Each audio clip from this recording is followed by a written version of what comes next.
Breaking down the American Express golf tournament this week. Going to be played on 3 different courses. We're going to break it down for you, go over some top 10s. We're going to go over some Draftkings Darlings and some players that can trip you up. I'll also give you my favorite hole in this course, and we'll break down the 18th hole, and I'll rate it. Much better 18th hole than the one we had last week. So let's get into it. First off, guys, hit the like button. You guys know to hit the like button, subscribe to the channel, breaking down all kinds of NBA games. We got NFL playoff games. So subscribe to the channel. You get notified whenever these videos are released, as well as all my golf channels. Leave me a comment in the comment section. If you don't have a great comment, just type the word "for." You don't have to leave the exclamation points, but it does help boost the algorithm. Little token of your appreciation for the work that I'm putting in here. Nick is off again. We may get him this season. He just keeps having these weird things come up. So let's get right into it. I think the first thing I'm going to do is go to our good friends at Data Golf, and we'll look at let's look at the last 6 months here. And the total strokes gained, Max Grazerman, we're going to get to him in a little bit. He's number 1 total strokes gained last 6 months with Xander Schauffele dropping out, so that's interesting. Sungjae Im, who I'm very high on, Sam Burns, Justin Thomas, that one kind of surprised me. Patrick Cantlay, Kurt Kitayama, Harry Hall. How about Harry Hall making an appearance? Patrick Fishburne, Tony Finau, Tom Kim, Wyndham Clark, Kuchar, Echeverry, who's been playing, coming off a really nice week, and then, of course, JJ Spawn. So I don't really have a particular, I wouldn't say that there's one particular part of the game that's going to determine the winner this week because they play on such weird courses. We'll go ahead and go through all these. So they're going to play a PGA West Stadium course and the tournament course, and then they got around at La Quinta Country Club. Honestly, God, it makes no sense. I don't know why this is a thing. I think it's one of the dumbest tournaments. I can't stand it. This tournament is everything I hate about PGA Tour events. It's a pro-am, so these rounds are going to last 4.5 hours sometimes with the amateurs hacking it up. I don't think it improves the viewing. I don't think viewers are like, wow, I'm so glad that Tom Kim is walking there with the vice president of Bank of America. Like, whoop-dee. But anyway, the courses are beautiful. There is water in play on some of these. The mountains in the background are really nice. But make no mistake, it's going to be easy. These courses are all there's really not much to them. They're flat, easy to hit fairways, easy to hit the greens, and there is no wind. Going to be this week. It's going to be beautiful. So I'm looking at minus 25 or lower for the winner, probably closer to minus 30. I mean, with no wind at these courses, they're just going to blow right through it. So my favorite is clearly going to be the 17th hole, par 3, 165. It's kind of like it's definitely the relative of TPC Sawgrass, and so we have this island green. It's a really cool one. Anytime there's an island green, I'm just all in. It's always if there's an island green on a par 3, it's just automatically going to be my favorite hole on the course. So shot's got to be exactly right. Water, rocks. There's a little bunker. It does have a fairly generous kind of area of rough, but you know how island greens work. So I've never played an island green like this. I think it needs to be a goal of mine over the next couple of years. Figure out how to get to one of these places and play the island green, because I'm always jealous when I know other people have done it, but I've never done it. It's got to be a bucket list type of thing. So, all right, let's rate the 18th hole. I like this 18th hole. Par 4, about 440 yards. You got to go over the water. If you fade it to the left, you're in the water. Fade it to the right, you got bunkers, you got hills. If you hit the fairway, though, you got an easy approach shot coming in. So I like that this 18th hole, there can be fireworks. Like, absolutely, there are going to be birdies, but absolutely there's going to be some guys that hit it in the water or hit it in the bunker, and you're looking at bogey. So the green, not much to it, but again, water to the left, big bunker off to the right. You're going to see a lot of people kind of in this area as they bail out, worried about hitting it in the water. So I really don't have anything bad to say about this hole. It's really nice. I mean, this is the green, you're looking you're looking down the fairway. The tee is kind of up over here. It's flat. It's not super challenging, but wayward shots will get big time penalized. So I'm going to give this one a 5.9 out of 10.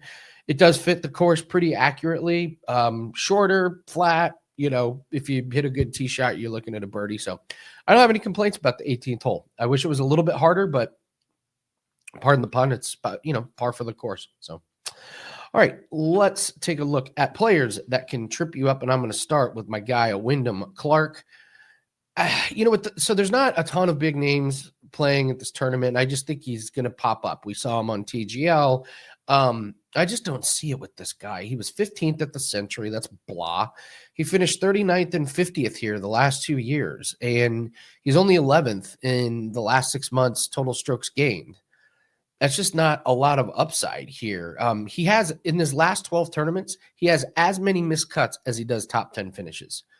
So this guy's a little bit feast or famine. I don't know when I would ever start him in DFS or put him in my fantasy lineup, just because you just don't know what you're going to get with him. I think he's just consistently overpriced. I know the books, they want to make you pay for it if he has a top 10 finish, but I don't know. I just don't see it with Wyndham Clark. So he's going to be a player that I think people are going to use this week because we just don't have those big names, especially with Schauffele dropping out. But my word of warning to you on Wyndham Clark. All right. I think everybody thinks they're going to be really sneaky, and they're going to put Max Grazerman in their DFS lineups, or they're going to put him in their fantasy lineups, or they're going to bet on him because nobody noticed that Grazerman's been really good. Here's the thing. Everybody has noticed. The books have noticed. Just be careful with him. His total strokes gained, he played a lot of bad tournaments. Like second at the Zozo, fourth at the Worldwide Technology. He's not exactly doing these at the U.S. Open. His total strokes gained numbers are great, but I just don't buy him as a top 10 guy. He finished 56th here last year, and he was 24th at the Century in a short field.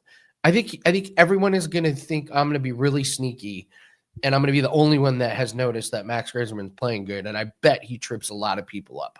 So I don't buy it with Max Grazerman. I'm not going to be betting on him this week. And finally, Patrick Cantlay. He might be on this every time he plays. Again, with Patrick Cantlay, he just isn't quite doing it. His total strokes gain numbers are not that great. He doesn't have a great course history here. And again, big names, I think people are going to gravitate towards some of the bigger names. And with this Pro-Am style, it just sets up for just some really weird, disappointing finishes from some of these guys. And Patrick Cantlay, I kind of don't know why Patrick Cantlay plays these, because this just doesn't feel like this is like his style of tournament, like playing with an amateur. I don't know. I don't know why he's doing it, but 52nd and 26th the last 2 years here. So he has not been that good at this tournament, but because he's a big name, he's going to be priced pretty high. I would be happy to bet against him. I guess you could say, yeah, put him in your fantasy or seasonal fantasy lineups. I honestly probably will, but temper expectations. I don't buy him as a top 10 guy, top 25 maybe. But I don't know. It just isn't happening for Patrick Cantlay. I need to see it before I believe it. All right, let's go to our DraftKings Darlings. I'm going to go with Eric Van Rooyen at 7,100, get us started. Stats are not like jumping off the page here, but finished 30th at the Sony. He played decent at a couple of DP events in December. 25th and 6th place finishes at this tournament last 2 years. So at 7,100, yeah, absolutely. I'll buy into that. We'll go with Alex Smalley next. Great price on him here. Finished 16th last week. He's played here the last 3 years. Very consistent finishes, 25th, 22nd, 21st. If I get finish even remotely close to that at 7,200, bang, we're looking at a perfect DraftKings darling. And our boy, Andrew Putnam, didn't need to change the picture on him. We'll go right back to him. He was solid for us last week, made the cut, got us good points, 30th place finish. He's made the cut in 7 straight tournaments here. So he has really good history here. Just need him to make the cut and get us some more weekend points. So Andrew Putnam is going to be my third DraftKings darling. If you go to WagerTalk.com on my profile page, I have a written article, shows you the rest of my DFS lineup for this week, gives you the breakdowns as well as the players that can trip you up. So, all right, I think that is going to do it for us. Again, I don't like watching this tournament, but I will watch it. That way I know what I'm talking about next week. But before we get going, we do have some specials that I need to tell you about. Oh, I don't need to tell you about, but I'm going to tell you about. $5 Tuesday. So if you're watching this on Tuesday, we got a $5 NFL play that is up. Special right now, buy a 3-day all access and get a day free. This is a great deal for us right now because we are still firing away on the Australian Open tennis plays. And if you did not get the Australian Open tennis pack, shame on you. 9-2 in the first round for plus 14 units. We have more plays up. But we're not going to have plays the entire tournament. We kind of stop after like the third or fourth round because all the value is going to be in the first round. So you can get those. You can get all my golf plays. You can get all our NBA, NHL, all of our plays for a free day. So buy a 3-day pass and you get the 4th day free. So take advantage of that. And we also have our UFC best bet. That is up 5% UFC best bet after cashing on it last week. So if you just want our golf, we are still running our annual golf and auto racing profit pack. Both sports never had a losing season since being at WagerTalk. So I am so proud of that. I can't even tell you guys how proud I am of that and how looking forward to having more profitable years in both those sports. So it's basically get one sport, you get the next one free. So 2025 Golf and Auto Racing Pack, you just go to wt.buzz/AL and you'll see that one. This expires January 14th. So take advantage of all those specials. All right, guys, that is going to do it for it. Thanks for joining. Don't forget the like button and leave me a comment. Tell me who you like this week. If not, just type the word 4 in the comment section. Appreciate all you guys. Good luck on your bets, and we'll see you everyone later.